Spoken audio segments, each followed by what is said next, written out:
ವರ್ಷದಿಂದ RSS ಅಲ್ಲಿ ಕೆಲಸ ಮಾಡಿದಂತ ನಿಂಗಬಸಪ್ಪ ಬಾಣದವರು ಇವತ್ತು RSS ಡ್ರೆಸ್ ಮೇಲೆ ಇವತ್ತು ಕಾಂಗ್ರೆಸ್ ಸಿದ್ಧಾಂತವನ್ನು ಮೆಚ್ಚಿ ಕಾಂಗ್ರೆಸ್ RSS ಕಾಂಗ್ರೆಸ್ ಹಾಗೂ ಅಂತ ಹೇಳಿದ್ರಲ್ಲ, ಅದಕ್ಕೆ ಸಾಕ್ಷಿಯಾಗಿ ಕಾಂಗ್ರೆಸ್ ನಲ್ಲಿ ಹಿಂದುತ್ವ ಬಗ್ಗೆ ಒಳ್ಳೆಯ ಸ್ನೇಹಿತರಾದ ನಿಂಗಬಸಪ್ಪ ಬಾಣದವರಿಗೆ ನಮ್ಮ ನರಗುಂದ ಬ್ಲಾಕ್ ಹಾಗೂ ಒಳಾರ ಬ್ಲಾಕ್ ವತಿಯಿಂದ ಎಲ್ಲ ಕಾರ್ಯಕರ್ತರ ಪರವಾಗಿ, ನನ್ನ ನಾಯಕರ ಪರವಾಗಿ, ಎಲ್ಲ ಗುರು ಹಿರಿಯರ ಪರವಾಗಿ ಅವರಿಗೆ ಸ್ವಾಗತ ಮಾಡಬೇಕಂತ ತಮ್ಮಲ್ಲಿ ವಿನಂತಿ ಮಾಡ್ತಾ ಇದ್ದೇನೆ.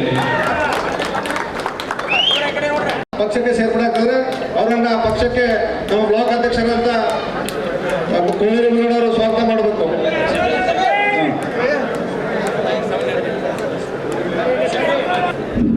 ಉಳಿಗಳು ಗ್ರಾಮ ಪಂಚಾಯತಿಯ ಸದಸ್ಯರಾದ ಪ್ರಕಾಶ್ ಕರಿಮೇರಿಯವರು ಕೂಡ ವೇದಿಕೆ ಮೇಲೆ ಬರಬೇಕು. ಸಾಕು, ಆಮೇಲೆ ತದನಂತರ ಮತ್ತೆ ಸೇರ್ಪಡೆ ಮಾಡೋಣ. ಸಾಂಕೇತಿಕ ಸಾಕೀಗ ಕಾರ್ಯಕ್ರಮ ಪ್ರಾರಂಭ ಮಾಡ್ತೀವಿ.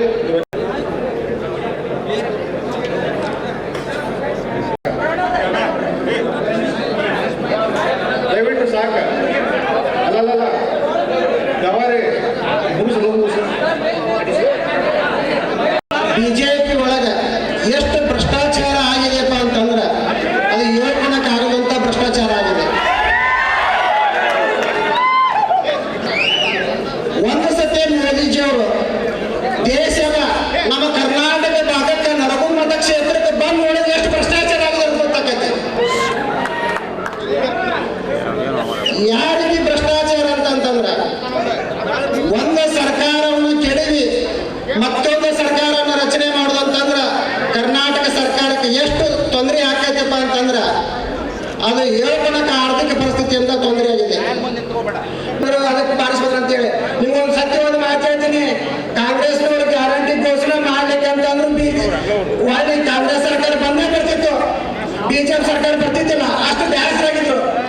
40% 40% ಅಂತೇಳಿ ಬಿಜೆಪಿ ಕಾಂಗ್ರೆಸ್ ಸರ್ಕಾರ, ಅದು ತಪ್ಪದ್ರ ಖಂಡಿಸ್ತೀನಿ. 70% ಕಮಿಷನ್ ಭ್ರಷ್ಟಾಚಾರ ಮಾಡಿದ್ರು. ನನಗೆ ಒಂದೆರಡು ಮಾತನ್ನು ಮುಗಿಸ್ತೀನಿ. ನೀವು ಎಲ್ಲರೂ ಕೂಡಿ ನಮ್ಮ ಸಂಯುಕ್ತ ಪಾಟೀಲ್ ಮೇಡಮ್ ಅವರಿಗೆ ಆರಿಸ್ಕೊಂಡ್ಬರ್ಬೇಕಂತೇಳಿ ಎಲ್ಲರಿಗೆ ತಮ್ಮಲ್ಲಿ ಕೆಳಕಡೆಯಿಂದ ಕೇಳ್ಕೊಡ್ತೀನಿ. ಜೈ ಹಿಂದ್, ಜೈ ಭಾರತ್.